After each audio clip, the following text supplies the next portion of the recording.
Guys, Anson, you talk about Vegas. You mentioned Colorado. Want to shift the focus here and ask you guys if there were any teams that didn't make a move that you were surprised by, because I've got my thoughts on this, and I had heard rumblings throughout the day that maybe there was going to be a move for a certain player that I'll talk about in a second. But were you surprised, Anson, by any team that did not make a move?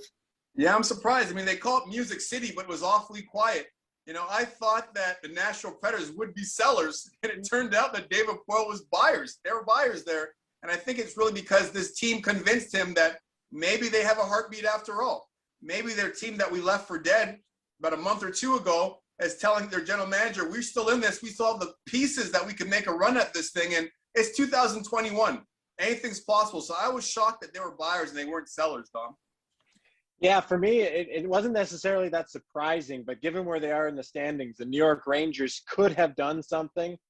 I think the feeling internally there was simply that if they could have done something to improve their team for the next 2 or 3 years and not just for this year, they would have done so. But they weren't, you know, they've achieved a level that they've got to right now. They'd love to get in the playoffs. They'd love to get some playoff experience, but I think their vision is for the next 2 to 3 years to contend.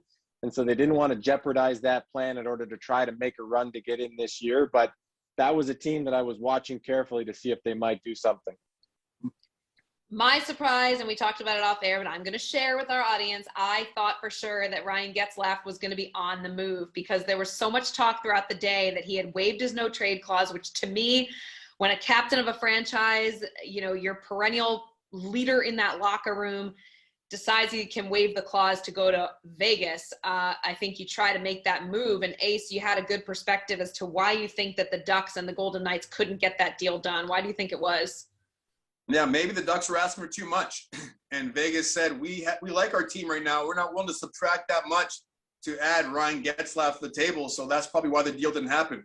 If Ryan Getzlaf would have opened up the scope of where he was willing to go, then I think he would have found a suitor for sure, because you can't question what Ryan Getzlaf brings to the table. Even at this stage in his career, I think he'd be a valuable piece for a team looking for that veteran leadership, and he could still distribute the puck like the best of them, the National Hockey League, in the middle of the ice. Yeah. Yeah. And play nasty too.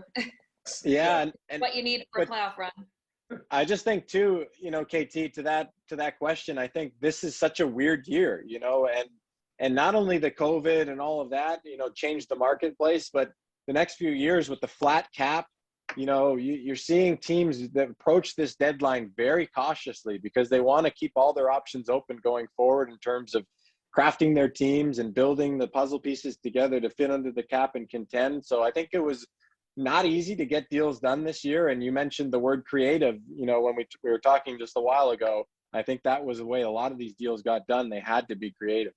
Yeah. And Anson, just to backpedal a second to your point about if Ryan Getzlaf had opened up to a couple other teams, it was known that he wanted Vegas because of its close proximity to where he and his family live, of course, in the Anaheim area in Los Angeles. And so certainly family reasons we can all sympathize with as to why he didn't open it up more. Very curious to see what happens to Ryan Getzlaf's future, though, because I truly believe he would be an asset as a veteran presence to many teams in the NHL trying to make a run.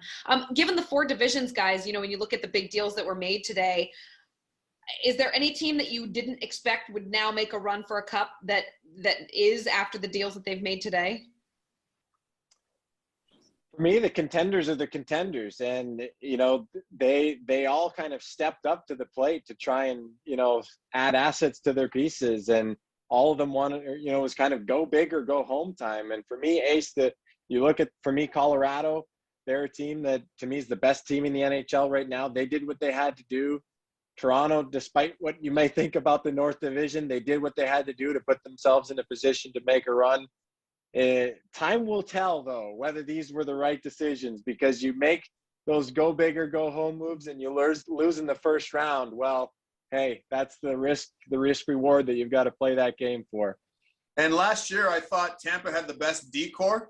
Getting Savard, sneaky move by Brisebois, their general manager. But the biggest acquisition hasn't been made yet. They potentially could get Kucherov, yes, you know, at some point this year if they have a decent run. So talk about MVP candidate. Getting Kucherov, a well-rested Kucherov, I mean, would be unbelievable.